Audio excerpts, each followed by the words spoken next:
और जनरल्स आए हैं, बावर्दी आए हैं, एक द एफडब्ल्यू के आए हैं, बाकी तमाम अदारों के आते हैं।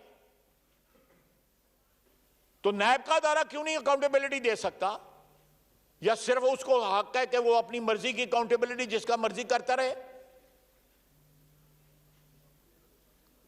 और अगर वहां पे कोई खातून आ जाए तो फिर जिस तरह नूर आलम ने कहा है, फिर उस खातून की जो है वो एक्सप्लॉयटेशन जो है उसकी जो है वो शुरू हो जाए। जनाबे वाला, ये सिलसिला जो है ना, ये इस मुल्क की जो है ना एग्जिस्टेंस को जो है शुबे में डाल रहा है, एग्जिस्टेंस को जो है ना वो खतरे में डाल रहा है। इतनी नाइंसाफी, इतना इम्बैलेंस, इतनी एक्सप्लॉयटेशन, तमाम तर हदूद जो है क्रॉस कर गई है एक्सप्लॉयटेशन। एक शख्स जो है जिसको चोरी करता हुआ पकड़ा गया है कल, एक आईनी अदारा कह रहा है गलत जो है एफिडेविट दिए हुए हैं, हलफनामे जो है अल्लाह ताला के नाम के ऊपर हलफनामे जो है गलत दिए हुए हैं, जो कहता है कि मेरे साथ खड़े नहीं होगे तो शिरक होगा।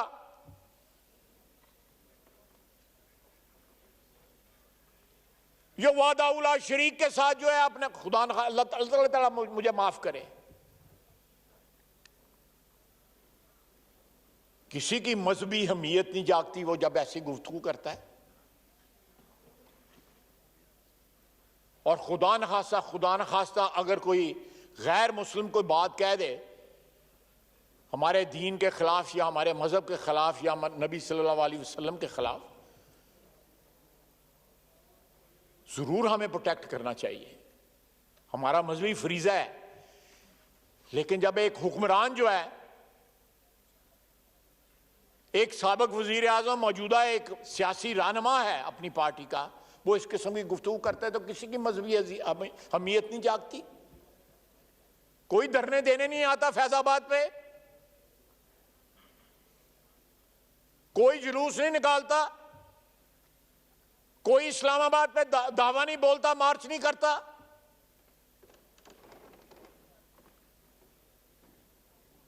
लोगों की जेबों में हाथ डाल के पैसे निकालते हैं, इस मुल्क के वसाइल, इस हुकूमत के वसाइल इस्तेमाल करते हैं अपनी जात के लिए, ब्लैकमेल करते हैं लोगों को। ना अदारों का जो है वो जमीर जागता है, ना अफराद का जमीर जागता है। लेकिन जनाब स्पीकर, हमने इस अदारे को जो है मजबूत करना है। इसकी जो प्रोसेस ऑफ अकाउंटेबिलिटी जो है, इसकी जो आउटरीच है, इसकी जो इफेक्टिवनेस है, इसका जो मौसर होना जो है, वो आइन के मुताबिक जो है उसको इंश्योर करना हमारी जिम्मेदारी है, आपकी कुर्सी की जिम्मेदारी है, चेयरमैन पीएससी की जिम्मेदारी है, कबीना के लोगों की जिम्मेदारी, अपोजिशन की जिम्मेदारी है। हम एक बरादरी हैं, हमने नहीं इस अदारे को प्रोटेक्ट करना तो किसने प्रोटेक्ट करना है? हमने इसको इफेक्टिव नहीं बनाना तो किसने इफेक्टिव बनाना है? अगर ये अदारा जो है पूरी तरह बालादस्त हो जाए तो मैं कसम उठा के कहता हूं कि पाकिस्तान में जो है लोगों को इंसाफ मिलना शुरू हो जाए। यहां पे चोरी और डाके जो है खत्म हो जाए। यहां में हुक्मरान जो है वो झूठे एफिडेविट ना दें, वो इंडिया से और इजराइल से पैसे ना पकड़ें, अमेरिका से पैसे ना पकड़ें और उसके बाद कहेंगे अकाउंटेंट ने हमसे जो है कागजात जो है साइन करवा लिए थे।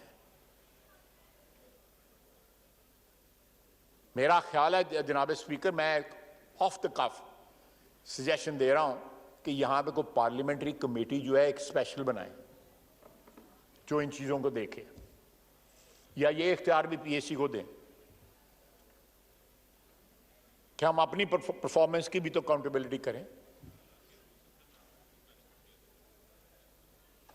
कि हमने माजी में देखिए सबसे ज्यादा विक्टिम 75 साल में, सबसे ज्यादा विक्टिम 75 साल में ये अदारा बना है।